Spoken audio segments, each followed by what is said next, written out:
Bismillahirrahmanirrahim. Assalamualaikum warahmatullahi wabarakatuh. Yang saya hormati Ibu Wina Kusumaning Tias, SLPMM, selaku dosen pengampu dengan mata kuliah Ekonomi Internasional.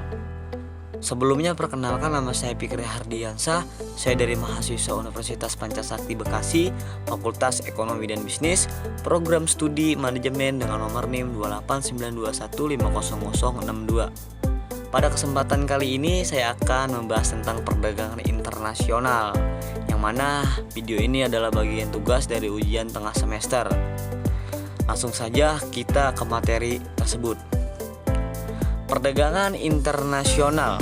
Apa sih itu perdagangan tentang internasional? Perdagangan internasional adalah proses tukar menukar barang antar dua negara atau lebih untuk mendapatkan laba.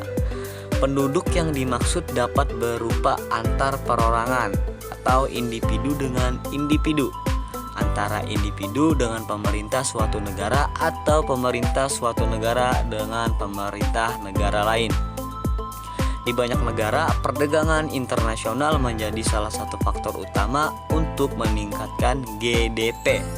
Meskipun perdagangan internasional telah terjadi selama ribuan tahun, dampaknya terhadap kepentingan ekonomi, sosial, dan politik baru dirasakan beberapa abad belakangan ini. Perdagangan internasional pun turut mendorong industrialisasi, kemajuan transportasi, globalisasi, dan kehadiran perusahaan multinasional. Itu pun perdagangan dari internasional. Adapun di sini teori perdagangan internasional. Menurut Amir MS, bila dibandingkan dengan pelaksanaan perdagangan di dalam negeri, perdagangan internasional ini sangatlah rumit dan kompleks. Kerumitan tersebut antara lain disebabkan karena adanya batas-batas politik dan kenegaraan yang dapat menghambat perdagangan, misalnya dengan adanya bea, tarif, atau kuota barang impor. Nah, selain itu, kesulitan lainnya timbul karena adanya perbedaan budaya, bahasa, mata uang, taksiran dan timbangan, dan hukum dalam perdagangan. Dan di sini ada beberapa model tentang perdagangan internasional. Menurut model Adam Smith, yaitu perdagangan internasional ini memfokuskan pada keuntungan mutlak yang menyatakan bahwa seluruh negara akan memperoleh keuntungan mutlak apabila semuanya memberlakukan perdagangan bebas dan berfokus pada produk atau keahlian mereka. Karena impor suatu negara adalah ekspor untuk suatu negara. Menurutnya, apabila suatu negara mampu memproduksi barang dengan biaya yang lebih rendah dibandingkan negara lain, hal ini merupakan keuntungan mutlak negara tersebut. Menurut teori ini, jika harga barang dengan jenis sama tidak memiliki perbedaan di berbagai negara, maka tidak ada alasan untuk melakukan perdagangan internasional. Itu menurut model Adam Smith. Adapun di sini menurut model Ricardian, David Ricardo menjelaskan mengapa negara yang bahkan mampu memproduksi seluruh produk dengan efisien tetap harus terlibat dalam perdagangan internasional. Nah, dalam modelnya ia menjelaskan bahwa ketika terdapat beberapa negara mampu memproduksi beberapa komoditi yang sama terlibat dalam perdagangan bebas, mereka akan meningkatkan konsumsi dengan mengekspor apa yang secara komparatif lebih menguntungkan dan mengimpor suatu yang lebih murah dari biaya produksi di negeri sendiri. Hal ini dianggap lebih menguntungkan dibandingkan keputusan suatu negara untuk memproduksi sendiri barang dan mengisolasi negaranya. Apabila terdapat dua negara yang memproduksi satu komoditi yang sama, negara yang mampu mengekspor dan harga lebih murah akan memiliki keuntungan relatif dibandingkan negara lainnya. Model Ricardian selanjutnya dimodelkan secara matematis oleh William Whewell pada tahun 1833. Dalam penelitiannya, ia meragukan teori distribusi Ricardo mampu didukung oleh bukti empiris. Model Ricardian dan model Smith selanjutnya banyak dibandingkan dalam pembelajaran ekonomi untuk memahami perdagangan internasional. Nah, di sini ada model Hexger-Ohlin. Menurut HO ini menggunakan model Ricardian untuk membuat suatu model komparatif. Model ini dibuat untuk menjelaskan bagaimana suatu negara melakukan penerapan perdagangan internasional. Dalam model ini, HO menyatakan bahwa negara harus mengekspor produk yang melimpah dan diproduksi massal dan mengimpor produk yang langka. Model ini cukup berani dalam menjelaskan fungsi perdagangan internasional dilihat dari sisi produksi. Blauk pada tahun 1992 menyatakan bahwa model ini gagal diterapkan apabila negara yang bersangkutan bergantung pada produksi massal tersebut.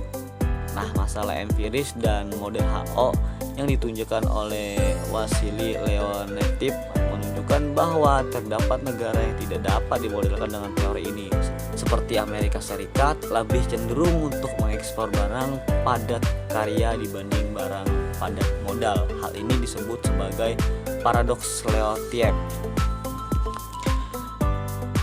Nah, tadi kita membahas tentang model-model tentang perdagangan internasional. Sekarang lanjut ke manfaat perdagangan internasional. Ada 4 manfaat menurut Sadono Sukirno. Yang pertama, manfaat dari perdagangan internasional ini memperoleh barang yang tidak dapat diproduksi di negeri sendiri. Nah, banyak faktor-faktor yang mempengaruhi perbedaan hasil produksi di setiap negara. Faktor-faktor tersebut diantaranya kondisi geografi, iklim, tingkat penguasaan, iptek, dan lain-lain. Dengan adanya perdagangan internasional, setiap negara mampu memenuhi kebutuhan yang tidak diproduksi sendiri. Adapun manfaat yang kedua, memperoleh keuntungan dari spesialisasi. Sebab utama kegiatan perdagangan luar negeri adalah untuk memperoleh keuntungan yang diwujudkan oleh spesialisasi. Manfaat yang ketiga yaitu memperluas pasar dan menambah keuntungan. Terkadang para pengusaha tidak menjalankan mesin-mesinnya atau alat produksinya dengan maksimal karena mereka khawatir akan terjadi kelebihan produksi yang mengakibatkan turunnya harga produk mereka. Dengan adanya perdagangan internasional, pengusaha dapat menjalankan mesin-mesinnya secara maksimal dan menjual kelebihan produk tersebut ke luar negeri. Dan manfaat yang keempat yaitu transfer teknologi modern. Perdagangan luar negeri memungkinkan untuk suatu negara mempelajari teknik produksi yang lebih efisien dan cara-cara manajemen yang lebih modern. Itu pun manfaat perdagangan tentang internasional. Nah, di sini ada faktor mendorong tentang perdagangan internasional. Ada 9 faktor. Yang pertama, faktor alam atau potensi alam. Yang kedua, untuk memenuhi kebutuhan barang dan jasa dalam negeri. Ketiga, keinginan memperoleh keuntungan dan meningkatkan pendapatan negara. Dan yang keempat, adanya perbedaan kemampuan penguasaan, ilmu pengetahuan, dan teknologi dalam mengelola sumber daya ekonomi. Yang kelima, adanya kelebihan produk dalam negeri sehingga perlu pasar baru untuk menjual produk tersebut. Yang keenam, adanya perbedaan keadaan seperti sumber daya alam, iklim, tenaga kerja, budaya, dan jumlah penduduk yang menyebabkan adanya perbedaan hasil diproduksi dan adanya keterbatasan produksi. Adapun yang ketujuh, adanya kesamaan selera terhadap suatu barang. Yang kedelapan, keinginan membuka kerjasama, hubungan politik, dan dukungan dari negara lain. Yang sembilan, terjadinya era globalisasi sehingga tidak satupun negara pun di dunia dapat hidup sendiri. Perdagangan internasional bukan hanya bermanfaat di bidang ekonomi saja, manfaatnya di bidang lain pada masa globalisasi ini juga semakin terasa. Bidang itu antara lain politik, sosial, dan pertahanan keamanan. Di bidang ekonomi, perdagangan internasional dilakukan semua negara untuk memenuhi kebutuhan rakyatnya.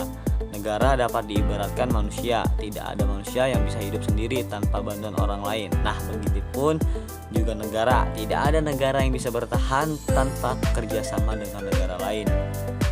Negara yang dahulu menutup diri dari perdagangan internasional sekarang sudah membuka pasarnya, seperti Rusia, Cina, dan Vietnam. Perdagangan internasional juga memiliki fungsi sosial, misalnya ketika harga bahan pangan dunia sangat tinggi, negara-negara penghasil beras berupaya untuk dapat mengekspornya. Di samping memperoleh keuntungan, ekspor di sini juga berfungsi secara sosial. Jika krisis pangan dunia terjadi, maka bisa berakibat pada krisis ekonomi. Akibat berhentinya akan melanda ke semua negara pada era globalisasi ini. Banyak muncul perusahaan multinasional. Perusahaan seperti ini sahamnya dimiliki oleh beberapa orang dari beberapa negara. Misalnya saham Telkomsel dimiliki oleh beberapa orang dari Indonesia dan Singapura. Perusahaan multinasional seperti ini dapat mempererat hubungan sosial antar bangsa. Di dalamnya banyak orang dari berbagai negara saling bekerja sama, maka terjadilah persahabatan di antara mereka. Peraturan perdagangan internasional. Pada umumnya, peraturan perdagangan internasional ini diregulasikan melalui perjanjian bilateral antara dua negara selama berabad-abad di bawah kepercayaan dalam merkantilisme. Kebanyakan negara memiliki tarif tinggi dan banyak pembatasan dalam perdagangan internasional, seperti pembatasan oleh Inggris pada Belanda di tahun 1663 dan 1696 yang dikenal dengan aturan navigasi. Selanjutnya, setelah Inggris mulai menerapkan aturan perdagangan bebas, lahirlah perjanjian mengenai perdagangan bebas internasional modern pertama yang ditandatangani oleh Inggris dan Prancis pada tahun 1860. Perjanjian ini kemudian dikenal oleh sebagai Traktat Cobden-Cavalier. Adanya perjanjian ini mengesahkan peniadaan tarif untuk beberapa komoditi yang diekspor oleh Prancis ke Inggris, seperti batu bara, besi, serta komoditi ekspor dari Inggris seperti produk-produk olahan industri. Pasca Perang Dunia ke-1, beberapa aturan multilateral diterapkan untuk menanggulangi dampak depresi besar seperti sistem Bretton Woods. Sejak Perang Dunia Kedua, perjanjian multilateral kontroversial seperti GATT dan WTO memberikan usaha untuk membuat regulasi global dalam perdagangan internasional. Kesepakatan perdagangan tersebut kadang-kadang berujung pada protes, ketidakpuasan, dan klaim dari perdagangan yang tidak adil yang tidak menguntungkan secara mutual. Perdagangan bebas biasanya didukung oleh sebagian besar negara yang berekonomi kuat, walaupun mereka kadang-kadang melakukan proteksi selektif untuk industri-industri yang penting secara strategis, seperti protektis tarif untuk agrikultur oleh Amerika Serikat dan Eropa. Belanda dan Inggris seraya keduanya mendukung penuh perdagangan bebas, di mana mereka secara ekonomis dominan sekarang. Amerika Serikat, Inggris, Australia, dan Jepang merupakan pendukung terbesar. Bagaimanapun, banyak negara lain seperti India, Rusia, dan Tiongkok menjadi pendukung perdagangan bebas karena telah menjadi kuat secara ekonomi. Karena tingkat tarif turun, ada juga keinginan untuk menegosiasikan usaha non-tarif, termasuk investasi luar negeri langsung, pembelian, dan fasilitasi perdagangan.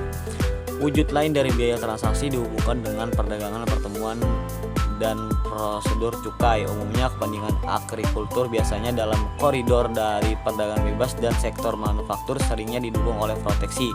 Ini telah berubah pada beberapa tahun terakhir. Bagaimanapun, faktanya lobby agrikultur khususnya di Amerika Serikat, Eropa, dan Jepang merupakan penanggung jawab utama untuk peraturan tertentu pada perjanjian internasional besar yang memungkinkan proteksi lebih dalam agrikultur dibandingkan kebanyakan barang dan jasa lainnya.